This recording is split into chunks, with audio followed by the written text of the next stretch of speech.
পড়াশোনা করবে, যেটা প্রসেসের মধ্যে। কাল সকালে 8টায় চাকরিহারা যোগ্য 5 জনের শিক্ষিকার প্রতিনিধি দল মুখ্যমন্ত্রীর কালীঘাটের বাড়িতে যাবেন দেখা করার আবেদনে। তাদের দাবি তারা পুনরায় পরীক্ষা না দিয়ে আইনিভাবে চাকরিতে যদি বহাল থাকতে পারেন। তাদের বক্তব্য, তারা 10 বছর আগে পরীক্ষা দিয়েছিলেন, এখন যদি তারা পরীক্ষায় বসে সেটার পরিস্থিতি তাদের নেই। পড়াশোনা করবে, যেটা প্রসেসের মধ্যে দিয়ে আমাদেরকে বলা হচ্ছে যাওয়ার জন্য।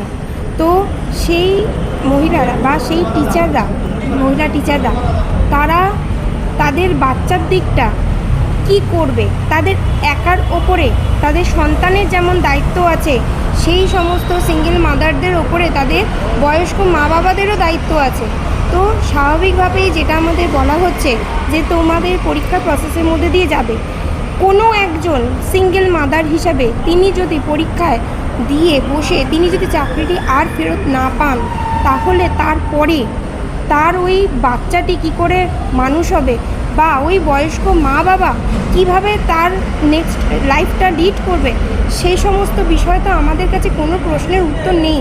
আমরা সমস্ত বিষয়গুলোকে নিয়ে, যেহেতু মাননীয় মুখ্যমন্ত্রী বড্ড মানবিক, আমরা এই মানবিকতার দিকটাকে নিজেদের সাথে বহন করেই আমরা কালকে যেতে চাইছি, ম্যাডামের সাথে একবার দেখা করতে চাইছি, যে আমাদের দিকগুলো একবার ওনার সামনে তুলে ধরা হোক সমস্ত দিক থেকে, যে আমরা যে আটকে যাচ্ছি, প্রতিবন্ধকতা যেগুলো আমাদের আসছে, সেই জিনিসগুলো আমরা একবার ওনার সামনে তুলে ধরার জন্য যাচ্ছি।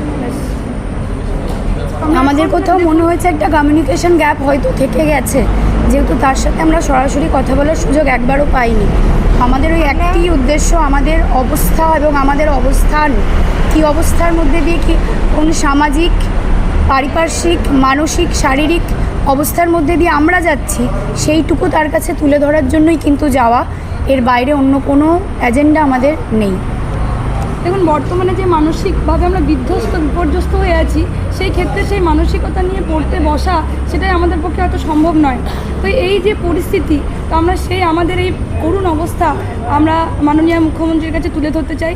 তার সঙ্গে আমাদের যে যোগাযোগ সেভাবে হয়ে ওঠেনি। তো আমাদের যে এই সমস্যাগুলো, সেই সমস্যার মধ্যে দিয়ে আমরা যদি আবার পুনরায় নিজেদেরকে প্রতিষ্ঠিত করতে না পারি, তাহলে আমাদের জীবন কিন্তু একদম শেষের মুখে। তো সেই ক্ষেত্রে আমরা এইটুকু আমাদের আবেদন নিয়ে, তার যে মানবিকতার যে পরিচয় রয়েছে, সেই মানবিকতার আশা নিয়ে আমরা তার কাছে যাচ্ছি। এর বাইরে আমাদের কিন্তু আর অন্য কোনো উদ্দেশ্য নেই। আমরা তার সেই একটা আশার আলো যাতে তার কাছে আমরা দেখতে পাই কালকে, সেই আবেদন নিয়ে তার বাড়িতে আমরা যাচ্ছি একটা সাক্ষাতের জন্য। আমরা চাই যে এই বিষয়ে তিনি হস্তক্ষেপ করুন। আমাদের পরীক্ষা না দিয়ে আইনগতভাবে আমাদের কিভাবে স্বপদে, স্ববেতনে, সসম্মানে বহাল রাখা যায়, সেইটুকু জানতেই আমরা মাননীয়ার কাছে যেতে চাইছি।